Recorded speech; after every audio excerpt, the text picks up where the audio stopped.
Saludos amigos, aquí estamos ya con ustedes en Estadio Chili's, hoy con un invitado de lujo, primer invitado de nuestro podcast de Estadio Chili's, nada más y nada menos que el pelotero de la patria, Víctor Báez. Tenemos por aquí a Miguel Tejada. Saludos, Víctor, primero. Saludos, José Antonio, saludos, Miguel. De verdad que es un verdadero placer tenerte aquí en el Estadio Chili's. Pues de verdad que es un honor tenerte. Tú eres una persona que puso la bandera de República Dominicana en alto en estos eventos. Vamos a hablar mucho básicamente de lo que es el Clásico Mundial en el día de hoy.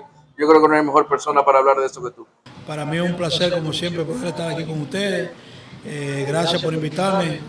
Un placer inmenso ser el primero de este show. Primer bate. Primer Tú no eres el primer bate, cuando fui bate quizás. Ahora. Así que contentísimo, un placer verlo y claro que sí, vamos a hablar de todo el Clásico Mundial. Sí, tú sabes, Miguel, que precisamente para eso, porque ya en otras oportunidades hemos conversado de lo que ha sido tu carrera, Sí. pero hablar del Clásico Mundial. Yo quiero iniciar con esta pregunta, porque la gente dice, los equipos le permiten a los peloteros ir o le prohíben o le aconsejan que no vayan, en tu caso, o de otras experiencias, porque tú fuiste en el 2006, 2009, 2013. ¿Cómo fue ese proceso para que Miguel Tejada y otros peloteros puedan asistir o no a un Clásico Mundial? Bueno, yo creo que el Clásico Mundial es un torneo de la MLB. Yo creo que ningún pelotero puede ser prohibido para representar su país. Y yo creo que eso más que todo debe salir del pelotero. Yo creo que el pelotero lo primero que tiene que decirle a cualquier equipo donde juegue que no puede prohibirle ser representado por su país. Yo creo que todo el que tenga la oportunidad en torneos como estos de poder ir a representar a su país es sentirse de que es un privilegiado, porque principalmente nuestro país tiene de dónde coger mucho, y tú ser uno de los elegidos pues debes sentirte orgulloso de eso. A ti nunca te dijeron que no. Exacto. No, a mí nunca nadie me pudo, no intentaron decirme que no. Pero hubo jugadores del equipo que seguro tú escuchaste pero mira que mi agente me dijo que no quiere que yo vaya, el gerente del equipo. Sí se escucha siempre, porque los agentes son los que muchas veces hacen esos tipos de inventos. Los equipos tienen los peloteros para que jueguen pelota. Los equipos quieren que los muchachos jueguen pelota. Es mejor que jueguen pelota que está principalmente aquí haciendo nada aquí en Dominicana. Y ir a un Clásico Mundial, pues los equipos saben que es la mayor representación de tu país. O sea, un Clásico Mundial es lo más alto que puede haber en representación a un país en cuanto a béisbol, ¿me entiendes? Pero los agentes son los que siempre viven haciendo el rejuego para que los peloteros no jueguen, para que no se lesionen, porque están agentes libres, o van a ser agentes libres, o quieren buscar cualquier cosa para que el pelotero coja más dinero, lo que sea. Eso es lo que pasa. Pero los equipos no prohíben a nadie. Bueno, Miguel, entonces vamos a hablar del primer Clásico Mundial, 2006. ¿Qué se vivió en ese momento? ¿Era la primera vez de ustedes estar reunidos? Aunque ya tú habías participado en Serie del Caribe, pero no es lo mismo ya cuando tú tienes a tu lado figuras como Adrián Beltré, Carlos Pujol, que no habían jugado en el Lidón. Mira, yo creo que el verme yo metido en ese line-up, en ese grupo de esos 25 jugadores que fuimos, me sentí privilegiado, porque yo nunca pensaba que ibas a tener a Pujol parándome en primera, a Adrián Beltré al lado mío. Jugué en la Liga de Invierno con Beltré, pero tenía a Big Papi conmigo también, tenía todas esas estrellas que tuvimos nosotros en ese clásico. Y en verdad nosotros, la mayoría de todos, nos sentíamos como carajitos en ese primer clásico, porque teníamos un equipo que mentalmente todos nos preparamos para ganar, pero todo se hablaba de que República Dominicana iba a ganar, y eso es lo que teníamos todos en la mente, de que teníamos la chance de ganar el primer Clásico Mundial. Pero en ese momento, Miguel, ¿ustedes como equipo le dieron la importancia que tiene el Clásico Mundial o sencillamente lo asumieron como un torneo más? Una Serie del Caribe con un poquito más de sustancia. Nosotros asumimos, para serte sincero, como un torneo más, porque en verdad nosotros ninguno sabíamos lo que era un Clásico Mundial, no sabíamos cómo iba a ser. Yo sabía y sé cómo son las Series de Caribe en ese momento, porque había ido a muchas Series de Caribe, pero la mayoría de los jugadores nunca habían ido a la Serie de Caribe, como en el caso de Pujol, Adrián y los demás. Para ellos era un torneo más, porque imagínate, estaban impuestos a jugar en Grandes Ligas, pero ya después que vimos los primeros juegos, y ya cuando fuimos a ese juego con Cuba, fue donde empezamos a ver la importancia que tenía el Clásico Mundial, ¿me entiendes? Para los países, después de ese juego que perdimos. ¿Qué tan en condiciones llegan los peloteros? Porque la gente habla mucho de la fecha. Esa es una fecha que no conviene, porque todavía no están informados. Pero se supone que cada jugador tiene su compromiso y puede comenzar a entrenar más temprano. Claro que sí, yo creo que no hay mejor fecha que esta. Esta es la mejor fecha para jugar un Clásico Mundial. ¿Por qué razón? Porque esta es la fecha donde todo el mundo se está preparando, los equipos no están todavía en temporada, ahora los equipos pueden dejar que sus peloteros vayan y jueguen. Y además yo digo que el Clásico Mundial es cada 4 años, y como es cada 4 años, yo creo que el año que le toque al Clásico Mundial, los peloteros tienen que tomar una decisión y empezar a entrenar más temprano, porque creo que deben de ser más responsables con ese tema. Ustedes en ese momento, háblame en ese primer clásico, tú mencionaste los nombres que estaban contigo, que tú te sentías, imagínate, con todas esas estrellas, futuros inmortales. Háblame de la camaradería que se vivía en los viajes, en el autobús, en el clubhouse, porque eso es algo que uno no tiene acceso, ni siquiera la misma prensa tiene acceso a vivir lo que se vivía ahí. Bueno, tú sabes que mayormente cuando tú te ves un clubhouse con Pujol, te ves un clubhouse con David, con Adrián, tú sabes que tú siempre quieres escuchar cosas de ellos, anécdotas. Mayormente nosotros todo lo que hablamos era anécdotas.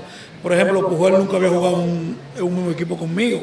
Y Pujol me preguntaba, Migui, dime tú, ¿verdad? Casi todos me preguntaban qué se sentía estar en una serie de Caribe, representar tu país, porque es la primera vez que la mayoría de ellos estaban representando su país. Decía Dominicana por primera vez para jugar. Pero a mí todos me preguntaban porque yo era el que siempre estaba en toda la serie de Caribe. Y yo creo que casi todo lo que vivía no era anécdota. Todo el mundo, yo por ejemplo le preguntaba a Alves, oye Alves, dime tú, ¿qué tú haces? ¿Cómo te va? Porque lo veía jugar, pero nunca tuve un club con él. Entonces siempre todo lo que nos preguntaban era anécdota, mayormente nos hacían preguntas de cómo, fuera del terreno de juego y esas cosas, cómo era San Luis, cómo era vivir por allá, todas esas cosas, ¿me entiendes? Y fue algo muy bueno ese tiempo. Tú sabes que tú hablas con relación a los peloteros, pero ya cuando ustedes ven ese primer juego, que fue en Orlando, en el complejo en esa época de Atlanta, Sí. se quedaron más personas afuera que los que pudieron entrar. Eso vi aquella vez que el fanático dominicano sí en verdad estaba en el Clásico Mundial, aquella vez, primera vez. Yo nunca había visto tantos fanáticos dominicanos, latinos, en aquel juego contra Venezuela, en el play de Atlanta. Y Johan Santana pichando, que era ya un caballo en esa época. Entonces, ahí fue donde la mayoría de todos los peloteros que estaban en ese caso, que nunca habían representado a su país, pues vieron lo que era representar a su país y de ahí para adelante, después del primer juego, fue que vieron la veracidad de las cosas. ¿Qué tú recuerdas de ese primer clásico? ¿Qué momentos te vienen a la mente y tú sabes que nunca lo vas a olvidar mientras vida tengas? Bueno, yo te digo que no creo que vaya a olvidar poder estar bateando el segundo bate en un line-up como ese. Yo nunca en mi vida me había visto ver bateado, estar bateando el segundo bate delante de Pujol y después de Papi y después Beltré. O sea, Soriano era el primer bate. Soriano era el primer bate. Y, o sea, teníamos a Moisés Aló también, que era una estrella. Juan Encarnación, José Guillén. O sea, Alberto Castillo. Entonces, eso es algo que es difícil de acordar porque yo no creo que vaya a aparecer otro line-up como ese, porque tener a Pujol y a Beltré en el mismo equipo es algo que es impresionante.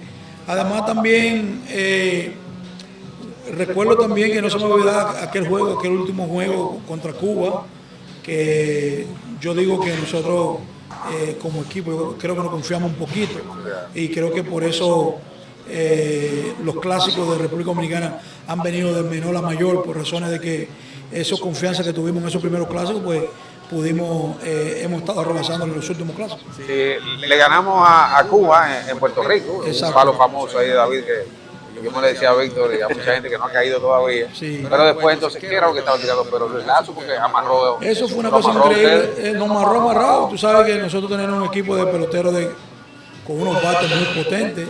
Entonces al encontrar al Lazo tirando picheo rompiente uno tras de otro, pues eso conllevó que... Es difícil hacer ajustes. Exacto, es difícil hacer ajustes en un solo juego, ¿me entiendes? Entonces es difícil, pero como bien siempre yo digo, ese clásico, a pesar de que tenían un gran equipo, pues fue el primer paso para que de ahí para allá pues, el equipo dominicano aprenda a que no se le puede dar oportunidad a nadie. Y lo aprendimos después en el segundo clásico también. Pero tú entiendes que en ese, para antes de pasar al segundo, tú entiendes ya para cerrar con eso, que fue exceso de confianza. Si tú tienes que buscar un punto, tú dirías que fue ese el exceso de confianza. Yo digo no tanto exceso de confianza, porque en el juego de pelota simplemente con una pequeñez que tú de confianza, ya con eso tú tienes para dar. Nosotros pensamos que nosotros en cualquier momento a Lazo lo iban a batear, ¿me entiendes? Y lo que decían, no, lo cogemos ahorita, y nunca lo agarramos. El ahorita nunca llegó. Nunca llegó, entonces yo digo que eso es parte de la confianza. Yo creo que en béisbol tú no puedes decirlo ahorita, en béisbol es actuar de una vez, porque el juego tú lo pierdes en un momentico en el juego, ¿me entiendes? Entonces, ¿qué pasa? Nosotros venimos de ganarle a Venezuela, de ganarle a Puerto Rico en esa división y llegar a jugar con Cuba un juego decisivo. Pues yo creo que esa fue la confianza, que al ser Cuba, nosotros perdimos. Yo creo que si nos hubiéramos enfrentado con Venezuela o con Puerto Rico, nosotros hubiéramos ganado esa clase. Bueno, que precisamente ahora vamos a pasar al 2009, porque Víctor decía esa pregunta de la confianza, de la seriedad también del evento, que mucha gente en el 2009 dijo, no, que los muchachos no estaban como enfocados en lo que tenían que hacer y se confiaron con Holanda, que nos ganó 2 veces. ¿Qué fue lo que sucedió? Bueno, ya en el segundo clásico ya era una nueva camada de muchachos jóvenes que estaban en su momento, y quizá yo pienso de esta manera, yo creo que a ellos les pasó lo mismo que nos pasó a nosotros en el primer clásico, porque si tú puedes ver, ese mismo grupo del 2009 era el grupo que estaba cuando ganamos en el 2013, y era el grupo que estaba en el 2017. Bueno, con algunas excepciones, pues, por ejemplo en el 2009 siguió Pujols, repitió Moisés. Pero ganó como joven, estaba Reyes todavía como joven, estaba Nelson Cruz muy joven, estaba, ¿cuál otro que estaba como joven también? Beltré estaba ahí también como joven. O sea, fuimos aprendiendo de que no debemos confiarnos. En el 2009 contra Holanda nos confiamos en el primer juego, y yo creo que Dios en el primer clásico y en el segundo clásico nos dio a entender a nosotros de que no hay gigante que pueda ser derrotado. Entonces eso fue lo que pasó. Yo creo que Dios nos puso en escarmiento para que no nos confiemos en los próximos clásicos venideros. Ya tú viste que en el clásico de 2013 nosotros pudimos darle a todo el mundo. Y tú puedes ver que hasta una vez creo que en Puerto Rico clasificamos y nos tocó otros juegos más para llenar calendario, y ganamos también, igual que en Miami, y no tuvimos tregua con nadie porque estábamos pensando de que no había enemigos pequeños y no nos debíamos confiarnos. Y eso fue lo que fue. Esos dos clásicos fueron aprendizajes para la República Dominicana. Yo me imagino, Miguel, que en ese segundo juego, cuando Holanda nos dejó en el terreno, yo me imagino que si había exceso de confianza antes, yo creo que todavía en ese juego me imagino que era más, porque no es verdad que uno va a decir, no nos van a ganar 2 veces, eso no es verdad. Ahí es donde yo digo que la confianza nos arropó al equipo completo. Yo no, pues yo nunca me he confiado, pero los muchachos jóvenes que estaban, que ninguno habían jugado una Serie Caribe, la mayoría ninguno, me parece, no sabían lo que era quizá todavía jugar esos torneos tan cortos, ¿me entiendes? Entonces eso fue lo que pasó. Pero yo más que nada creo que Dios como país nos dio un escarmiento. Como nosotros somos los gigantes del béisbol, Dios nos dio un escarmiento y nos enseñó de que no hay enemigo pequeño. Yo creo que eso fue lo que nos pasó, por eso Holanda vino detrás y nos ganó. Pero aprendimos de eso. ¿Qué pasó contigo en ese momento cuando pierden? Que incluso ustedes con la esperanza de que van para Miami en la segunda ronda, igual los fanáticos que ya habían comprado los tickets, pasajes, y muchos incluso cancelaron, no fueron, otros fueron pero a pasear sin ver al equipo dominicano. Pero Miguel, ¿qué pasó en ese momento? Tú dices, wow, quedamos eliminados. Bueno, yo me sentí un poco angustiado porque acuérdate que ya ese era mi segundo clásico. Ya yo pensaba que en 4 años más posiblemente yo no iba a estar. Y para mí yo sentía que esa era mi oportunidad de ganar un clásico mundial, porque teníamos el equipo perfecto para ganar.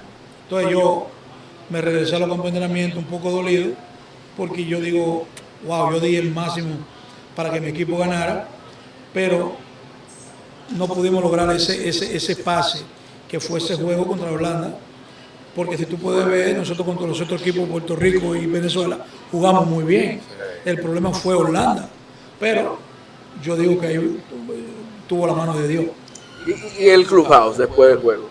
Bueno, el Clubhouse después del juego, como siempre.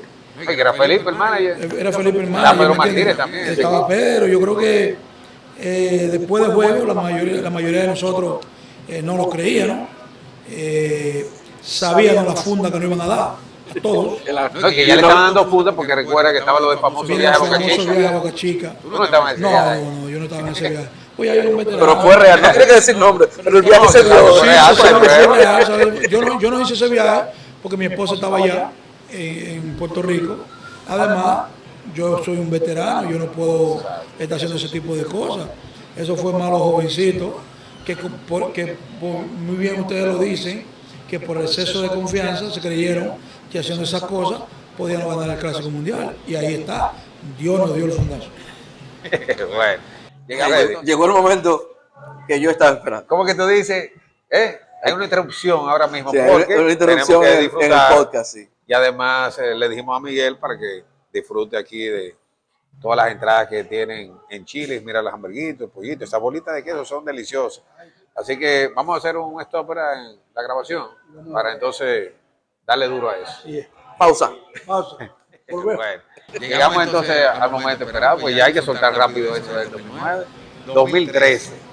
Lo primero es, Miguel, que cuando están conformando el equipo, de repente hay 4 torpederos. Sí. Porque está José Reyes, está Hanley Ramírez, está Eric Aybar y está Miguel Tejada. Entonces, ¿cómo se define eso para al final decir, ok, los torpederos son fulanito y fulanito, y entonces Tejada va para tercera y Hanley Ramírez? Este año hay 3 y la gente se está volviendo loca. Exacto. Sí, Recuerden que hay hay 4 había en el 2013. Bueno, mira, tú sabes que lo primordial que yo le dije a Tony Peña cuando yo llegué a los campos al campo de entrenamiento del equipo de República Dominicana fue que le dije, preocúpate, Tony, preocúpese por aquellos 3, porque usted tiene que saber que yo soy un pelotero veterano y que yo encajo en cualquier lugar que usted me ponga. Vamos a preocuparnos por esos muchachos que son los que están en el momento, que quizás sí quisieran jugar su propia posición, pero que yo no jugara sobre todo en el Clásico Mundial no me iba a importar nada, porque ya yo iba de salida. Entonces, yo creo que la preocupación era, como se lo dije, la preocupación es Hanley Ramírez, porque creo que Hanley Ramírez y Reyes estaban prácticamente en su apogeo. Eric Aybar era tremendo sobre todo, guante de oro, pero no creo que estaba al nivel de ellos dos, ¿me entiendes? Eric Aybar creo que fue el jugador que nosotros llevamos en ese entonces para un pinchero o para un pin running. Entonces, ahí fue donde yo le dije a Tony, si tú necesitabas que alguien te jugara tercera base, yo estaba dispuesto, yo no tenía problema, que yo estaba dispuesto a jugar tercera base, porque yo ya había jugado tercera base aquí en el invierno, y había jugado tercera base otras veces. Entonces, yo le dije, el único problema aquí está de que si Hanley, que es el pelotero que nosotros nos puede ayudar más, dándole el año como tercera base, si él quiere ser tercera base, ahí que tiene que preocuparte, porque conmigo no hay problema. Y ahí fue donde Tony pues, pudo tratar de hablar con Hanley, pudo tratar de convencerlo, que tampoco él estaba muy contento porque Hanley venía de los Dodgers, ser sobre todo de los Dodgers, y él sentía que él podía ser sobre todo. Pero el equipo completo estaba de acuerdo que sobre todo el equipo tenía que ser José Reyes, porque creo que ese equipo iba a ir de acuerdo iba a Reyes, porque creo que Reyes era la mujer inspiradora de ese equipo. Sí, no, definitivamente. Y lo bueno es que no importa lo que se hubiera decidido, era una decisión correcta, porque que los 4 te podían jugar la posición de manera correcta, pero yo creo que ciertamente esa vibra que tenía José Reyes fue vital para ese clásico. Claro que sí, yo creo que José Reyes fue ¿cómo te digo? El detonante para que Cano fuera lo que fue, para que cada uno de los que estuvimos ahí pudiéramos ser lo que fuimos, porque tú tienes un primer bate de la categoría de Reyes que te se envasaba 2 y 3 veces por juego. No había manera de que todo el que estaba sintiera de que iban a ganar. ¿Por qué? Porque esa es la ventaja de un buen equipo, de tener un buen primer bate. Por eso Cano pudo empujar toda la carrera de empujó, porque tenía un buen primer bate. ¿Me entiendes? Entonces, además, tenemos un rey y un shortstop que nos jugó una tremenda defensa. ¿Me entiendes? Entonces, eso yo creo que fue una de las primordiales que nosotros tuvimos en el 2013. Pero déjame echar un poquito atrás, al inicio del torneo, de ese clásico. Porque yo me imagino que en esa primera reunión, antes de que empezara el torneo, yo me imagino que se habló para que no sucediera lo que pasó en los dos clásicos anteriores. No, y sobre todo que estaba ahora Moisés Salón como gerente, que había formado parte de las otras dos ediciones. Él sabía lo que había pasado. Claro, todos sabíamos lo que había pasado. Todo el que estaba en ese clásico mundial sabía que en el clásico anterior los dominicanos habían perdido de Holanda por razón de que por X cosas sea. Pero te quiero decir que ya lo había vivido. Sí, ya lo había vivido. Y igual que tú. Lo más importante es que estaban en la mayoría de los grupos ahí que lo habían vivido. Entonces, ¿qué te digo? Yo creo que ese fue un punto clave, un punto que todo el mundo tenía claro que teníamos que pasarlo. Eso teníamos nosotros que pasar, ese punto de que teníamos que pasar de Holanda. O sea, nosotros no podíamos volver a caer en lo mismo que caímos en el clásico anterior. Entonces, ¿qué pasa? Todos nos unimos y todo lo que hacían, lo hacían en conjunto. Yo creo que eso fue una de las cosas también que ayudó de que el equipo todo el tiempo se mantuvo en conjunto. Cuando estaban en el hotel, todos lo hacían en conjunto. Si iban a cenar, cenábamos todos juntos. E iban a tomar, tomábamos todos juntos. Y creo que esa unión fue la que nos conllevó a poder jugar de la manera que jugamos. Hay una cosa importante que hemos hablado durante este podcast con relación a lo de la confianza y los rivales. Te lo digo porque en esa primera ronda de Puerto Rico le entramos de una vez a Venezuela, le ganamos después a España, aunque fíjate que el juego de España fue un partido más cerrado, y después entonces a Puerto Rico, que fue, no se me olvida, un domingo por la noche, el estadio lleno, el Ira Burton, y terminamos con esa victoria. Pero llegamos entonces a la segunda ronda y nos toca jugar ese partido contra Italia. Y comenzamos perdiendo 4-0. Y ya la gente decía, espérate, que fue ahora otra vez. Eso mismo, y para que tú sepas, eso también estaba en la mente de cada uno de nosotros. Estaba en la mente de cada uno de nosotros de que en el clásico pasado, o en los dos clásicos pasados, no ganaron dos equipos mediocres que nosotros. Entonces, cuando empezamos perdiendo 4-0 de Italia, dijimos, no puede ser que vaya a pasar la misma historia, ¿me entiendes? Entonces, ahí fue donde todo el mundo se puso la pila y pudimos volver hacia atrás y poder hacer lo que hicimos en ese juego. Yo me imagino que ese juego sirvió muchísimo para recobrar quizás esa confianza y perder ese miedo de que uno podía perder un equipo inferior. Bueno, yo creo que ese juego de Italia fue el detonante para que nosotros no perdiéramos un juego más. Yo creo que el nosotros ganarle, venir detrás y ganar a Italia y ganarle de la forma que le ganamos fácil después de las 4 carreras que hicieron, pues ya nosotros pensamos y dijimos, bueno, ya nosotros pasamos la barrera de perder de equipito malo. Y ya de ahí para allá ustedes vieron la reacción del equipo, que fue ganarle a Puerto Rico y a los otros equipos. Y sobre todo lo mejor, que vamos ahora a lo mejor. Cuando llega ese juego frente a Estados Unidos, que la gente quería ver ya ese duelo, que no se dio en el 2006 ni se dio tampoco en el 2009. Se aparece Fernando Ronnie con plata. Sí. Entonces dime, ese momento que ustedes decían, nos vamos a enfrentar ya a la potencia, Estados Unidos, y Ronnie se aparece con ese plata y todo. Todo eso fue una chercha. Yo creo que por eso te dije al principio que ese equipo estaba jugando relajado. Nosotros buscábamos todos los días algo que nos relajara todos los días. Yo creo que ese juego contra Estados Unidos, lo mejor que pasó fue que al Ronnie llegó con un plátano. Nosotros pues nos relajamos todos. Empezamos a hablar del plátano power, se regó en la grada completa del plátano power, Ronnie con su plátano enganchado, los fanáticos llevó racimo. Entonces todas esas cosas nos conllevó, además también que nosotros fuimos muy apoyados por la fanaticada. Nosotros invadimos el play de Miami. ¿Ustedes se imaginaban eso? De que, por ejemplo, un play que tenía capacidad de 35,000 fanáticos, yo digo que ahí había 30,000 fanáticos dominicanos y 5,000 estadounidenses. Nosotros sabíamos que iban a ir muchos fanáticos, pero no nos imaginábamos que nosotros íbamos a opacar al equipo de Estados Unidos de esa manera. La prensa de Estados Unidos, yo recuerdo oyendo el podcast y leyendo muchísimas páginas en esa época, decían, ¿cómo es que esta gente tiene tanta energía? Muchos periodistas que nunca han venido a la República Dominicana o al Caribe a ver algún béisbol caribeño, ¿verdad? Para la redundancia, no entendían lo que se estaban viviendo. Sí. De verdad, y no es casualidad de que ahora todo se está celebrando en Miami, donde República Dominicana. Eso no es casualidad. Eso te iba a decir. Yo digo que el Clásico Mundial, en verdad, yo creo que el Clásico Mundial se va dependiendo como esté República Dominicana. Eso va a ser un éxito si Dominicana y Japón estén siempre en los juegos finales. ¿Por qué? Porque son los dos equipos que más fanáticos atraen. Si tú puedes ver, los japoneses también llenan los estadios, Sí. al igual que nosotros en Miami. Y bien tú lo dijiste, mira lo que hizo la Grandes Ligas. Todos los juegos dominicanos los puso en Miami, ¿me entiendes? Es una señal de que la Grandes Ligas siente que los dominicanos son los que van a llenar el play. Mira, ya estamos casi contra el tiempo, pero quiero ese momento cuando se hace ese último out, que Rodney consigue el salvamento. ¿Cómo tú lo comparas con tantos logros que tú has tenido en tu carrera? En la pelota invernal, en Grandes Ligas, con Oakland. Ya ese último out cuando nos coronamos campeones. O sea, ese momento, ¿cómo tú lo comparas? ¿En qué lugar tú lo pones en tu carrera?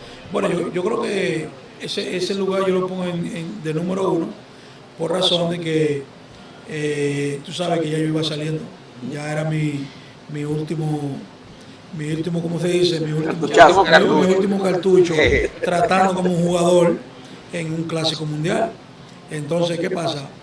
El yo ganar, verme con ese anillo, verme con ese trofeo, para mí no fue más que alegría de regresar a los campos de entrenamiento siendo campeón y representando a mi país. Yo había representado a mi país en muchas series del Caribe y todas esas cosas, pero ganar un Clásico Mundial, puede ser, yo creo que eso es lo más grande que puede suceder. Tú sabes que a mí no se me olvida que cuando termina ese juego, en la rueda de prensa, dice Robinson Cano, que estaba en ese momento, era Cano y José Rey.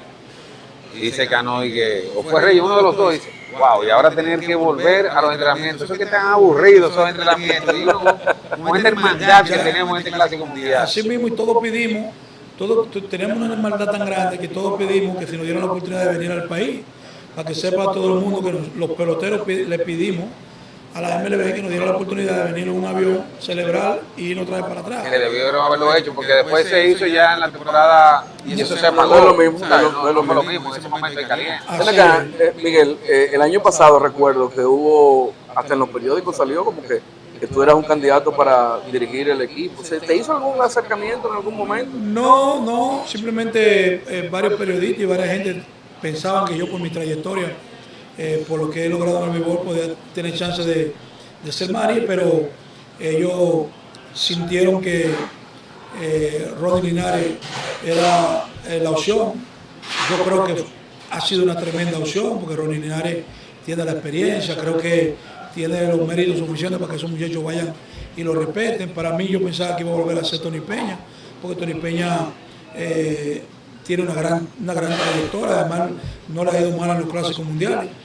Pero ya que fue Ronnie, yo pienso que fue una buena elección y lo que debemos ahora es desearle un buen papel, un buen éxito, que le desearle éxito y que lo haga muy bien. Yo pensaba que por lo menos podían invitarme de ir a por lo menos a ser el coach o a estar con Sí, te iba a preguntar, porque en el 2017, ¿te invitaron en el 2017 y ahora tampoco? No me invitaron tampoco. Parece que ese no es mi grupo. Ajá. Sí, parece que no. Ese no es tu grupo. Parece que ese no es mi grupo. ¿Y por qué a José Reyes lo invitaron ahora y Sí. Reyes está ahí con el equipo? Esperemos que quizás vuelva Bueno, pues, Moisés, sal del retiro entonces, a ver si... Un par de cositas, porque Víctor mencionaba la posibilidad de que tú hubieras sido el manager. Si tú hubieras sido el manager, hay 3 torpederos. ¿A quién tú hubieras puesto? ¿Jeremy Peña, Wander Franco o William Adams? Bueno, ¿A quién tú pones? yo te soy sincero. Viendo el equipo de República Dominicana, yo usara a Jeremy Peña por razón de que usando a Jeremy Peña tengo más velocidad en el equipo. Entonces, acuérdate que el equipo de Dominicana ahora mismo no está conformado por peloteros veloz. Acuérdate que Machado no es corredor de base. Acuérdate que ¿cuál es el otro? Ahí, Bueno, está Julio Rodríguez, buen corredor, que el mate. No tenemos un solo, pero que te mate. ¿Va a jugar o que te mate? Bueno, si juega, exacto. Pero no hay seguridad, porque se habla de que Wander Franco pudiera jugar segundo. ¿Tú me entiendes? Entonces, yo diría que yo pusiera a Jeremy Peña.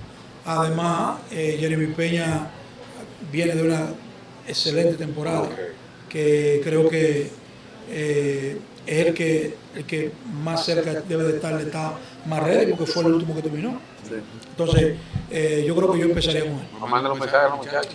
Bueno, los muchachos, como siempre, de este lado, al igual que yo, y los 11 y pico de dominicanos que estamos aquí en nuestro país, estamos ansiosos de verlo a ustedes en el terreno de juego a partir del sábado, ganándole a Venezuela y ganándole a todos.